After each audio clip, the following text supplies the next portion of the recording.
Iran आणि अमेरिकेमधील वाढलेल्या तणावपूर्ण व युद्धजन्य परिस्थितीचा परिणाम आता स्थानिक पातळीवरही जाणवू लागला असून बारामती शहरात व्यावसायिक गॅस सिलेंडरचा गंभीर तुटवडा निर्माण झालाय।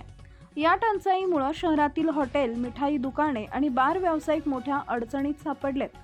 परिस्थिती गंभीर होत चालल्यानं बारामती व्यापारी महासंघ आणि हॉटेल व्यावसायिकांनी राज्याच्या उपमुख्यमंत्री सुनेत्रा पवार यांची भेट घेऊन निवेदन सादर केलंय।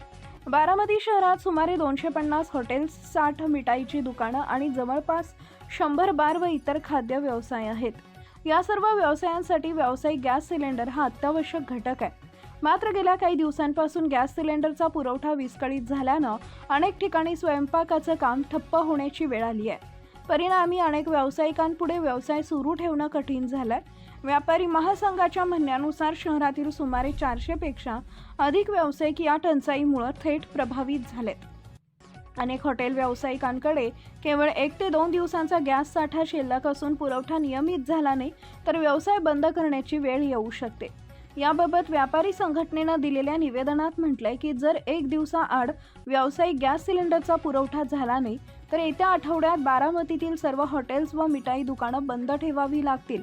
अशा परिस्थितीत या व्यवसायांमध्ये काम करणाऱ्या शेकडो कामगारांवर उपासमारीची वेळ येऊ शकते, अशी गंभीर चिंता व्यक्त करण्यात आली आहे।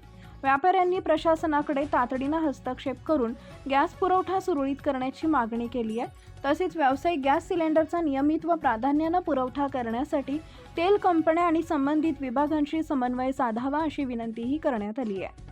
दरम्यान उपमुख्यमंत्री सुनेत्रा पवार यांनी व्यापाऱ्यांचं निवेदन स्वीकारून संबंधित विभागाशी चर्चा करून प्रश्न मार्गी लावण्याचं आश्वासन दिल्याची माहिती व्यापारी महासंघाच्या पदाधिकाऱ्यांनी दिली आहे। गॅस टंचाईचा प्रश्न तातडीनं सुटला नाही तर बारामतीतील खाद्य व्यवसाय ठप्प होण्याची भीती व्यक्त केली जात असून याचा परिणाम स्थानिक अर्थव्यवस्थेवरही होऊ शकतो। आम्ही आज बारामती व्यापारी महासंघ, हॉटेल व्यापारी असोसिएशन व स्वीट होम असोसिएशन यांच्यातर्फे वहिनींना निवेदन देण्यासाठी आलेलो आहे की घरगुती ग्राहकांना तुम्ही 21 दिवसांनी गॅस सिलेंडर देत आहे, त्याच्यात कुठलीही अडचण नाही, बरोबरच आहे ते।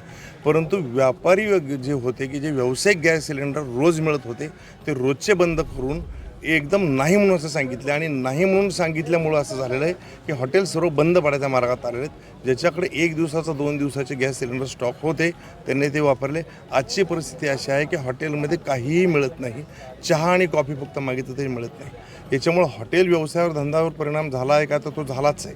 पण हॉटेल व्यवसायाबरोबर हॉटेल व्यवसायावर अवलंबून असणारा जो स्टाफ असेल, याच्यासाठी असणारा जो शेतकरी वर्ग असेल, ज्याचं किराणाचं दुकान आहे ते लोक असतील, ह्या सर्व लोकांवर परिणाम होऊन ही सर्व बाजारपेठ बंद पडायच्या मार्गात आलेली आहे। बारामतीमध्ये 65,000च्या आसपास विद्यार्थी शिकतात। या सर्व विद्यार्थ्यांच्याकडे जर म्हणलं तर मेसची सोय असते, मेसची सोय याच्यामध्ये होत नाही आहे का तर मेसवाला त्यांना जेवण देऊ शकत नाही। 10वी 12वीच्या मुलांच्या परीक्षांचा विषय झालेला आहे।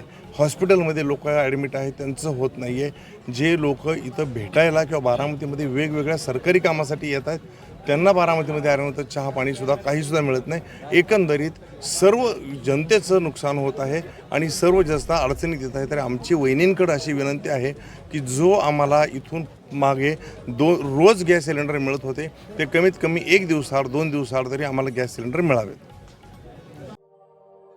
अशाच नवनवीन बातम्या पाहण्यासाठी बारामती वार्तापत्र चॅनलला लाईक करा, शेअर करा, सबस्क्राईब करा आणि बेल आयकॉन प्रेस करा।